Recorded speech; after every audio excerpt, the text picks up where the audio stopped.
Nice one. Thanks, Ash.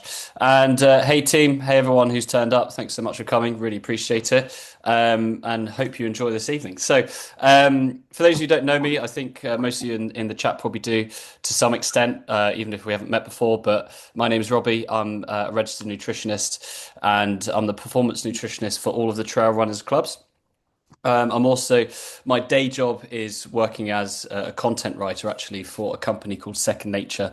It's a health tech based in West London, and we specialize in health really, so weight loss, type 2 diabetes prevention, and more lifestyle changes and habit change. So my kind of bread and butter as a nutritionist is more in day-to-day health and helping people lose weight and just introduce healthy habits and things like that. But I did my bachelor's degree in sports and exercise science, so that was where I kind of got my sort of foundation learning in physiology and metabolism and sports performance and that kind of thing. And my master's in nutrition kind of merged the two interests. And yeah, I only really got into trail running during COVID because I moved to Cornwall and started running along the coast because that was all we were allowed to do. And yeah, since then, it's just kind of become my absolute passion. So to do this for the club is absolutely amazing. So anyway, enough about me. Let's crack on. Okay, so what to expect from today?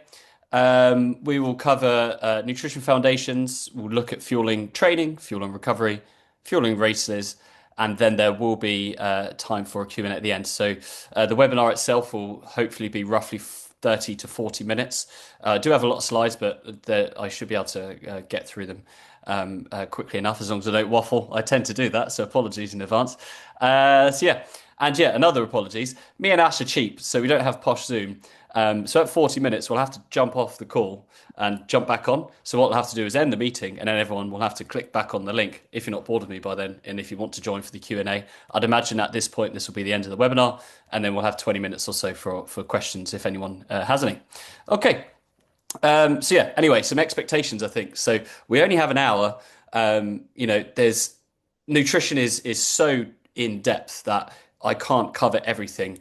I tried to cover everything I thought would be most applicable to most people to set the foundations right. So this talk isn't going to solve everything. It's not a magic pill. It's not like tomorrow you're going to wake up and if any struggles with diet or nutrition you're having or fueling or whatever you have, it's not going to solve them. But hopefully it will just inspire, act a bit like a snowball, right? Hopefully it will inspire to make some helpful changes, or at least encourage like further learning and experimentation with your nutrition to help in the future.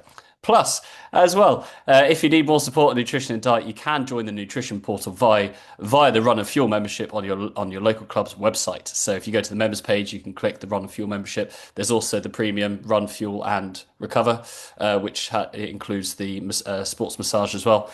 So yeah, you get anyway. Yeah, Run and Fuel membership will help you increase your energy levels through nutrition, improve your health, speed up recovery time between sessions, and absolutely increase your running enjoyment. Because if you're fitter, faster, healthier, you're going to enjoy your running more. And an extra £7 a month. That's all it costs. It gets you access to a closed chat channel with me, a weekly nutrition lesson, and unlimited questions and discussions Monday to Friday. And I will occasionally do food diary reviews as well. So anyway, let's get into the thick of it. Just as a start, so food for thought. Food is information. So a lot of people see food as just fuel, right? A lot of people think I speak to a lot of people who don't really pay much attention to their diet and just like, oh, like food is just fuel for me. But if we do have goals, if we have health goals, if we want to get healthier, if we want to improve our running times, recover faster, whatever it might be, right? It's important to understand that food is information. When you eat, you are giving your body information about what to do with that food. So if you're eating a diet predominantly based on, so let's say, fast food, takeaways, ultra processed foods, you're sending a message to your body in how to respond, and it's not going to respond very kindly. Whereas if you base your diet on more whole foods and proper nutrition, your brain will respond in turn and give you what you want. So always think that food is information. Food isn't just for your body, it's for your brain as well. And your brain is always listening and paying attention. So anyway, moving on. Nutrition foundations. Got to make sure I keep to time. I have a habit of waffling on. Anyway, so this is kind of the landscape that we're in at the moment, particularly in 2025. A lot of people often prioritize is Supplement. People spend hundreds of pounds a month on the best supplements, whatever they might be, AG1, protein powders, weight loss pills, whatever they might be, right? They really obsess with the supplementation side of things, multivitamins, whatever it might be. They also invest a lot of money in sports nutrition, so gels, again, maybe protein powders, maybe gels, all the expensive branded products that are essentially just cookies in with good marketing. And then, unfortunately, the healthy diet, the foundations often get forgotten. But what we need to prioritize is the complete opposite. We need to start with a healthy diet. We need to start with basing our diet on whole foods. And yes, then we can go further up the pyramid. We can look at specific approaches to sports nutrition that might include gels, that might include protein powders, etc. And then at the very top, the little bit of the pyramid at the top might be supplementation. So supplementation can be beneficial, but only if it supplements a healthy diet. It shouldn't encompass our diet as a whole. So why do we often prioritize the wrong things? Well, the truth is sports nutrition is sexy, right? Like billions are spent on its marketing and to make us believe a pill, powder, or drink is all we need. If you go to a running show, if you go to a running race, it's all sponsored by brands with big marketing. And, they want you to believe that their product, their gel, their cookie, their whatever it might be, is the thing that's going to elevate you to, maximum health and performance, right? And yeah, they spend a lot on that. And yeah, it works. Healthy diets aren't sexy. Healthy diets don't have a marketing team, and healthy diets don't sponsor all our running events, etc. Robbie, But sorry to jump in, mate. I think yes. we've got a queue of people trying to get into the meeting but can't get in. Oh, oh right. Have you Um, have you have you got a noticed some little? actually? I don't know how to. It doesn't say anything about people being in the waiting room. Yeah, that's what I thought. I just yeah. Is it because are they stuck in a waiting room, or do they need the passcode or something? Let me just find. Oh no, no, Emma, that's all right. She's in apparently. We're good. Oh, right. All good? Sorry, All I'm going right. back. No worries, man. I'm going Yeah, I back on think it's mute. open. All good. All good. All right. Cool. So yeah, healthy diets aren't sexy, but they'll get you 95% towards the way you want to be, and that is the key stat. Honestly, it's one I've kind of like I'm extrapolating here. I'm kind of being hyperbolic, but most of the way, a healthy diet is going to give you most of what you need to do. Then the little things can come into play, the little optimizations, let's call them. So the sports nutrition products, sufficient supplementation, like targeted supplementation, etc. But a diet based on whole foods is going to get you most of the way. So, what is a healthy diet? Is it a vegan diet, a vegetarian diet, a paleo diet, a keto diet? What is it? Well, there's no name for it, right? You can follow a vegan, you can follow a vegetarian, you can be keto if you want to, you can eat a Mediterranean diet, whatever you want to call it. They all share the same properties, which is they are based on whole foods and they limit ultra processed foods. They have great variety and they ensure all our nutrient needs are being met, whether that's protein, vitamin B12, iron, etc. And they meet our energy and protein requirements. So as trail runners, we need a lot of energy. We need a lot of protein too, and you have to enjoy it, right? You really shouldn't be eating. So one thing I don't like about the fangirling of the Mediterranean diet, for example, is we don't live in the Mediterranean. Like it's really unfair to say to someone from Southeast Asia, for example, "Oh, you should eat a Mediterranean diet because it's the healthiest diet." It's like completely culturally inappropriate and quite offensive. And yeah, they wouldn't enjoy that. It's not what they've been brought up to eat. But the foundations are all the same. So, what are ultra processed foods? So, broadly speaking, they're food-like products that have been mechanically and chemically manufactured. They're typically very energy dense. They often contain little fiber, and they contain a long list of often chemical ingredients you just wouldn't recognize, right? Things you wouldn't use in the kitchen, essentially. Um, and they're more commonly referred to as junk food, but junk food can bring like guilt connotations to it. But common UPFs, let's phrase them, fast food, frozen meals and pizzas, chicken nuggets, crisps, biscuits, pastries, supermarket bread, surprisingly. Most box cereals like Cheerios, Rice Krispies, cornflakes, and things like soft drinks like Coke and Pepsi. They're ultra processed drinks too. Now, I don't want to scaremonger. It doesn't mean you shouldn't eat these foods, right? We're all allowed to go out and enjoy McDonald's from time to time. We're absolutely free to eat in a way like, that is appropriate, and we're allowed to include these foods in moderation. It's at the end of the day, it's about what's important to us, and our health goals, and whether we want to eat a certain way, right? There's no judgment here. If you want to eat McDonald's every day, like, be my guest. But if you want to improve your health, improve your performance, shifting away from these foods and towards more whole foods is going to see your health improve, etc. So let's look at the practical stuff. What does this look like? Okay, so it's important to note this is a bit of a foundational way to balance your plate, right? This isn't going to be perfect every time. It's not like every meal needs to look like this. You might need to add more carbohydrates. You might want to add more vegetables. You might want to add more fat. You might you know add more protein. But this balanced plate is a good starting point for most meals, right? And it's rather than counting grams, Yeah, counting change the calories. lever and change the order. Oh, sorry, Then can you put it someone mute? another way. Katie, is that your background? So Oh, sorry. It's all right. Sorry. All good, thank you. Yeah, so rather than like obsessing over grams and getting confused over portion sizes, this visual is something you can do absolutely everywhere. So generally speaking, every meal should have roughly like one fistful of carbohydrate, roughly one open hand or palm sized portion of protein, and then two open hands of veggies. And then fat, 2 to 3 tablespoons, roughly speaking, right? That's a good foundation to start with. We're going to move on to, fueling and recovery days. It might look different. Um, you know, some people tolerate carbohydrates more than others. Some people prefer more fat. You know, these can this can vary, right? But this is a really good foundation. Call it the foundation plate if you like. And it's really easy to remember. It's like, when you walk out the door and you think phone, wallet, keys.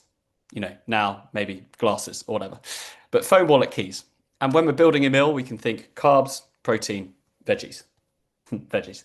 And then fat is a little harder because there's no real like part of the hand, but a couple of tablespoons of fat with every meal. Extra virgin olive oil, as you can see here, is the preferred choice. So it's a good foundation to work with.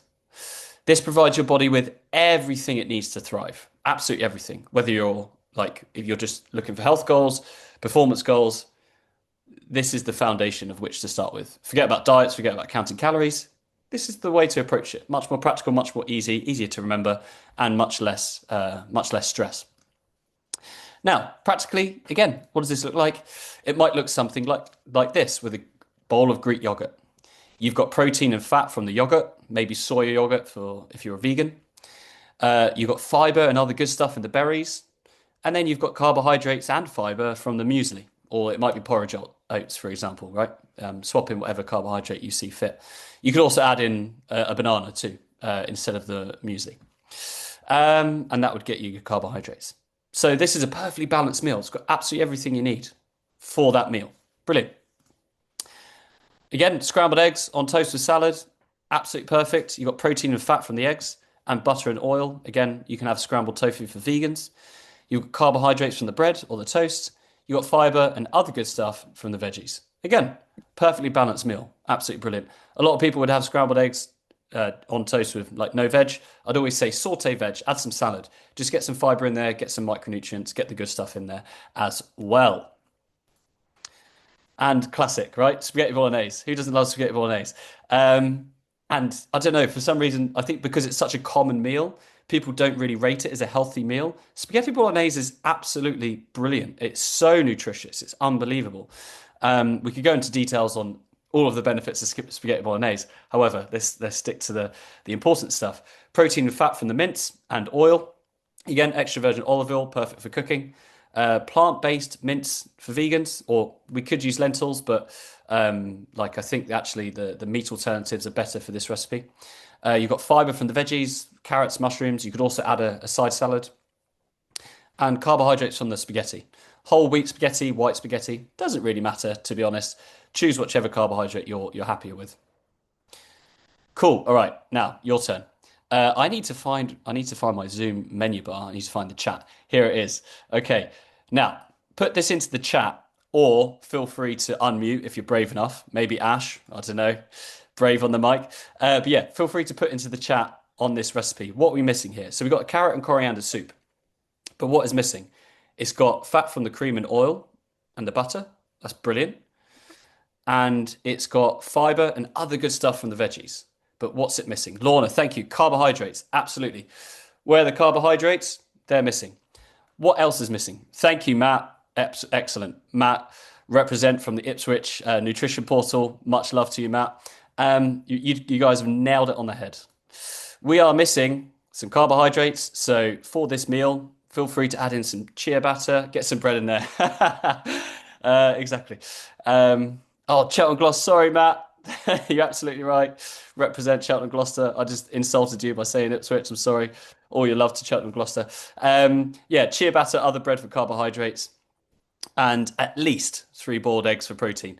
Now, some people might only have an egg or 2 for their protein source, for their protein portion, but honestly, 3 to 4 eggs is like the minimum, I'd say, just to get that amount of protein. Or you could have 150 grams of tofu if you're vegan, right? If there are any plant-based eaters on the webinar, you might be noticing I'm using tofu a lot as a protein source. It is the best and most versatile protein source if you're a vegan or vegetarian, to be fair. So yeah, cool, brilliant. We've then gone from a meal that's lacking to a meal that's now complete. Another good example, which I was going to put on here, but I kind of ran out of time, is porridge. So morning porridge is brilliant. It's got fiber and carbohydrates, some fat from the milk, but it's lacking protein. So we could add in some yogurt. We could add some boiled eggs on the side. We could add some protein powders. And we could also add in some fruit to increase the carbohydrate content and the fiber too. Cool. Right. Thanks, team. Appreciate your insights. Okay. So now that's all the food, the foundational food stuff out of the way. Let's focus on some key habits. So what are the practical things I'd recommend everyone do each day? Now, I'd recommend everyone, generally speaking, eating 3 balanced meals a day. I know a lot of people say they're not really hungry in the morning. They don't really like breakfast. But if you are training, you are, even if you're just a recreational runner and you're exercising 5 to 10 hours a week, you're doing strength training, other stuff, honestly, you're probably going to need at least 3 balanced meals a day to get in the sufficient micronutrients, protein, fiber, and energy that you need. Don't eat until you're stuffed. Listen to your body, right? Eat until you're comfortably full. That your body will tell you when it's generally full. You can include protein-rich snacks if needed. So if you do need some snacks in between meals, just to up your protein content, or because you're not meeting your energy requirements, or you're struggling to maintain your weight, then protein-rich snacks in between meals are perfect. Like just think of something like tinned fish on a rye cracker with a little bit of cream cheese or avocado, for example. Right, perfect. Make water your drink of choice generally. That should be the foundation of your hydration, just water. You can obviously include teas and coffee in that as well, but generally water is your base. And yeah, just take your time. Take 20 minutes to eat a meal without distraction. It does take time.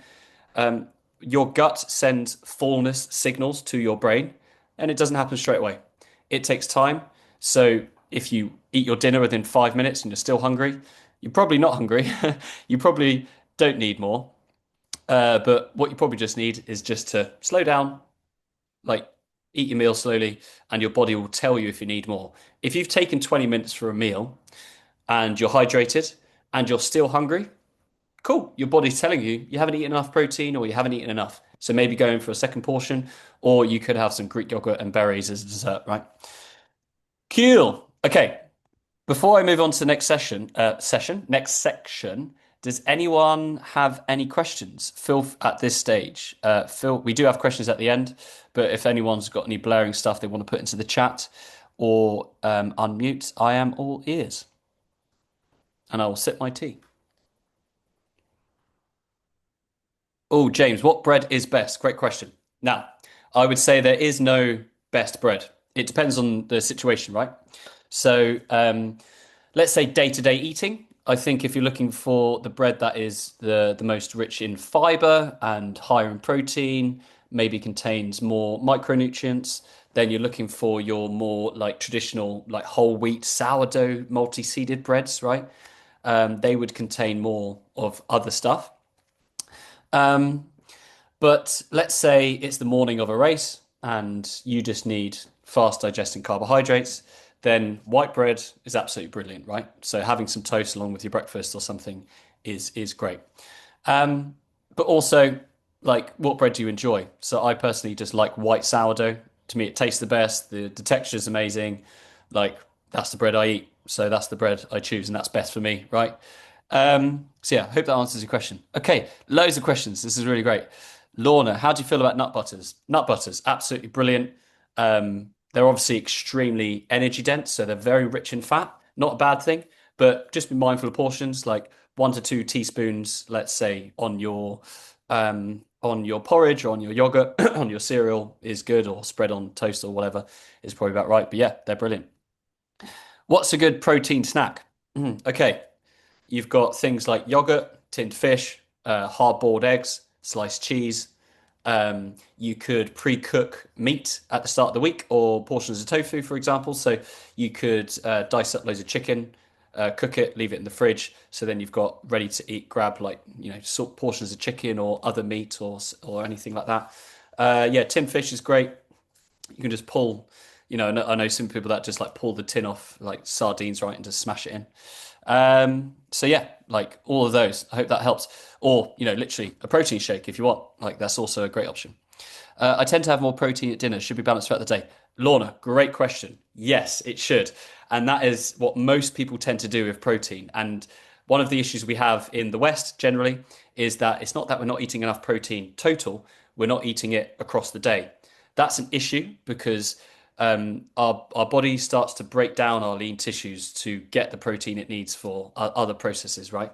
So if we're not eating protein throughout the day, but we're eating loads of carbohydrates and fats, what that means is that the body is going to be in a kind of breakdown mode, let's say, and then you might eat loads of protein at dinner and it recovers, and you start to it starts to contribute to muscle development and things like that. But we need to spread it across the day. So high quality protein in every meal, 20 to 40 grams of protein. So again, the protein portion is the size of the hand at every meal is so important.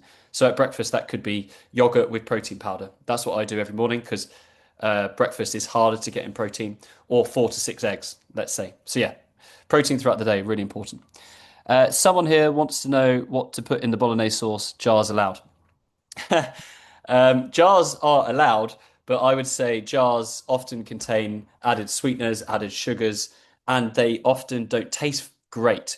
I think a homemade sauce with passata. So passata is just strained sun-dried tomatoes. So get a passata. You can often get passata that's got added garlic or herbs in it, and use that as the base. Add herbs, add salt and pepper, add a stock cube. Perfect. All you need. What's the highest density vegan protein snack? Um, I would say, well, like tofu again is I know I keep saying tofu, but tofu is in terms of a whole food, probably the best. You've also got like edamame beans, so you can get frozen edamame beans. They're basically obviously they are they're any other beans are similar, but you can get they're like 10 grams per 100 grams, I think. So you could like pre-boil those, keep them in the fridge. You can snack on them. You can also get, like meat alternatives. So you can in most supermarkets now there's like fake chicken and there's fake sausages and I shouldn't say fake, plant-based sausages, plant-based chicken, that kind of thing, right? Vegan meat alternatives. They're quite good.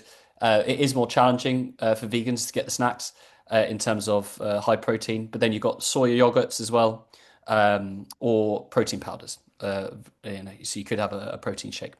Cool. All right, team. Just conscious of time. Great questions. Thank you very much. We will have time for questions at the end as well. Right. And then in about 10 minutes, we're going to have to, 10, 15 minutes, we're going to have to jump back on the call. Right. Cool. Okay. Let's look at fueling, training, and recovery. So again, I don't want to overcomplicate things, right? Like a lot of people think, they ask me, what do I need to eat what do I need to eat to fuel my training? What do I need to eat to recover faster in between sessions? And honestly, it doesn't really change. I don't really change what and how I eat like day to day. Like there's going to be subtle differences we're talking about in a minute, but honestly, the foundation, that is the key. Most days, it just the balance plate applies. The foundations remain the same. You might eat more on some days, and we'll get onto that in a second. But honestly, keep to the foundations. There's nothing magic. There's nothing special we need to do to fuel our training. There's nothing special we need to do to recover. There's other elements of recovery that are absolutely critical: sleep, rest, just not running, not overtraining. I'm sure Ash, it would be great to do maybe a webinar at some point with one of the coaches or yourself on overtraining in the future, potentially, right? Like that is one of the big reasons people struggle to recover. They train too hard, they don't rest enough. So recovery is more than just nutrition. There's nothing magic. Good whole food nutrition. We don't need to overcomplicate it.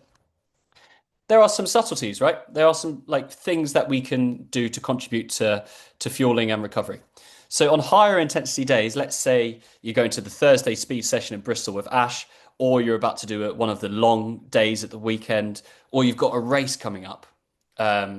We should fuel for that. Absolutely. So it might mean you take in, like, let's say, on the day of the higher intensity session, you might take in a larger potato or an extra potato. You might take in an extra fistful of pasta, rice, muesli, or porridge, as an example, right? So on those days, you're going to be training longer or harder, up the carbohydrate intake to buffer that extra energy output. Again, it doesn't have to change too much from your foundations, right? You've got your foundations here. Just maybe add another fistful of carbohydrates in every meal. You should be good. And recovery days after a big effort, because technically every day is a recovery day. Our bodies are always recovering. You're putting them under stress with the training, and then you're recovering. Oh, the 10-minute warning. Okay, that's fine. A few minutes before the end, we'll jump out, we'll jump back in. But let's say you've just done a big effort. You've just finished the Dragon's Back. You've just finished an ultra. You've just finished a marathon. It's the day after, the days after, and you want to speed up your recovery a little bit. Well, then the balance plate, again, as your foundation, still applies. But we might consider adding in more protein, because when we put our body through extreme stress, we're breaking down muscle tissue, we're damaging muscle tissue, we're putting our bones under pressure. And what does the body need? It needs energy, absolutely. It needs protein. It needs those amino acids to build and replenish those structures and support our immune system as well. That might mean an extra egg or two of your breakfast, a bigger chicken breast, a second fillet of fish, an extra 100 grams of tofu, an extra spoonful of yogurt. Again, the foundation remains basically the same, but on those recovery days after a big effort, we might just add more protein, right? Brilliant. Okay, cool. So what food should fuel my runs? So probably nothing special, really. Again, I do encourage people to move away with the obsession with expensive gels and sports nutrition products. Like most of my training runs that I just use fruit. I just use dried fruit, maybe sandwiches, flapjacks. They don't have to be homemade, by the way, just like flapjacks, whatever, buy them in the shop. It doesn't matter really. And it just doesn't have to be complicated. I'll often buy like packets of sweets as well. I love strawberry laces. Oh my God, like the sour ones. Yes. So I'll take a range of foods with me. Could be dried fruit, could be like chocolate covered raisins, whatever it is you like. And obviously, we want carbohydrates to maintain our blood sugar. Otherwise, we could get a crash, right? We could get a hypo. So yeah, as long as they're containing carbohydrates, we don't need to overcomplicate it. Often simple is the best. I always take an emergency gel with me just in case, because if your sugars are crashing, smashing in a gel, it's going to digest rapidly and it's going to boost you back up, right? But yeah, sweets, gels, no problem. But the key really is experimentation. So I'm still experimenting now. Like, just because I'm a nutritionist, I don't have it all figured out. I really don't. I've been speaking to Ash the last few years about how much I suffer with cramp. I just can't seem to get it right. But there we go. I'm still experimenting, still finding out what works for me. So yeah, just experiment, give it a go. Don't change too much at once, and never introduce new food on race day. Okay. And generally, for sessions over 1.5 hours, eating every 30 to 45 minutes is a good idea. If they're under an hour and a half, you probably don't need to take on more fuel. Okay, fueling races. Quick tips. Carb loading the day before? Absolutely. Do you need to carb load the week before? No, you don't. There's good research now showing you can carb load sufficiently the day before a race, 2 days before a race, just to be sure. No need to go any further. We talked about the one fistful of carbohydrates earlier for most days, right? For carb loading days, add a second fistful, right? And you might have fewer vegetables just to allow the space essentially. So you might have a little less fat, a little less fiber, but more carbohydrates. And yeah, you can add in carb-rich desserts like a fruit salad, rice pudding, or things like that. I actually love crumpet with a bit of jam or marmalade as a dessert on carb loading days. Yum. So yeah, again, practically, what does it look like? It might look something like this. Obviously, the balance plate model earlier, you saw there was like a 25% roughly portion of carbohydrates on these carb loading days. This can include your high intensity days, right? Get those carbs in. Make sure you've still got the other stuff too, right? This is all incredibly important. But yeah, roughly half the plate of carbohydrates the day before a big event or on those high intensity days. Cool. Right. On the day of the event, how to kind of approach your nutrition. I always think a simple carb snack 15 minutes before the start is a really good idea. Not just for blood sugar regulation, but also it can help calm your nerves a little bit. Just it's a bit of dopamine. It can just help calm those nerves, but also it reduces your perceived effort, your RPE. You would have heard Ash say in those speed sessions, right?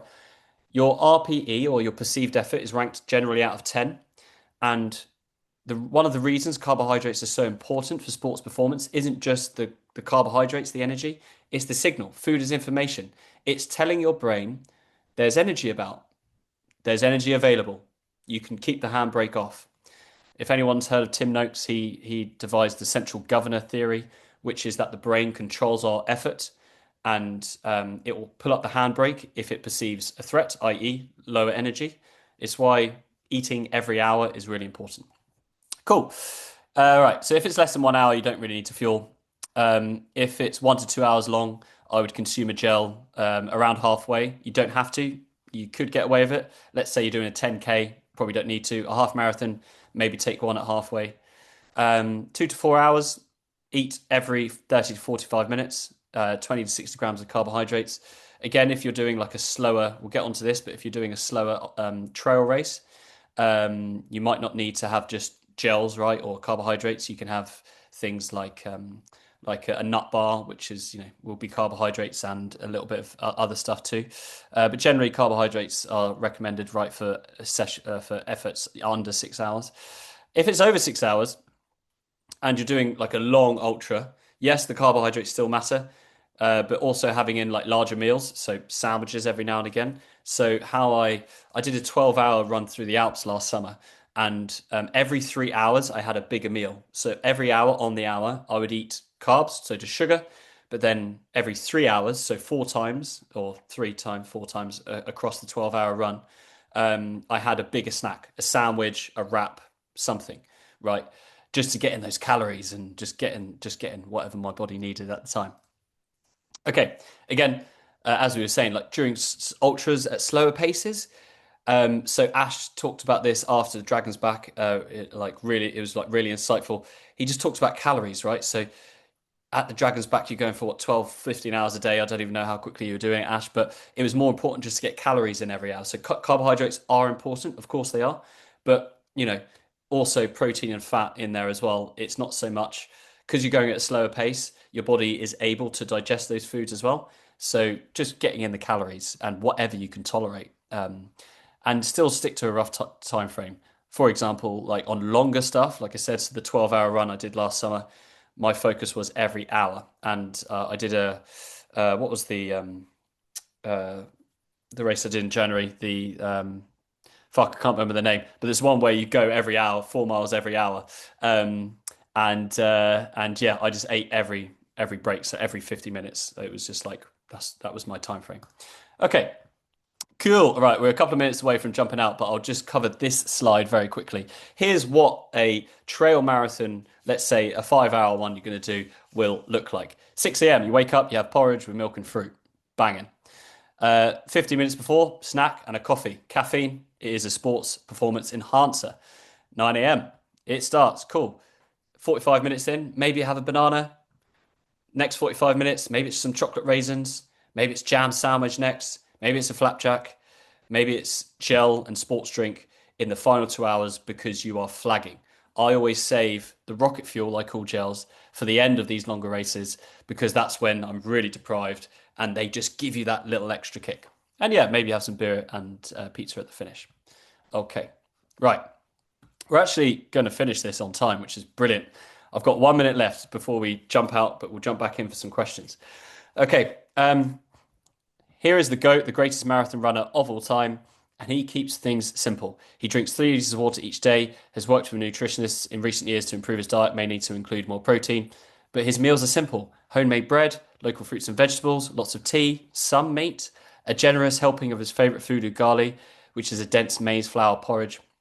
But when it comes to supplements, Kipchoge told me he takes none. And that was an interview with Outside Magazine a few years ago. So it doesn't have to be complicated. I hope that's the message I've got across in this entire talk, is that we don't need to overcomplicate things. It can be as simple as what Kipchoge is suggesting here.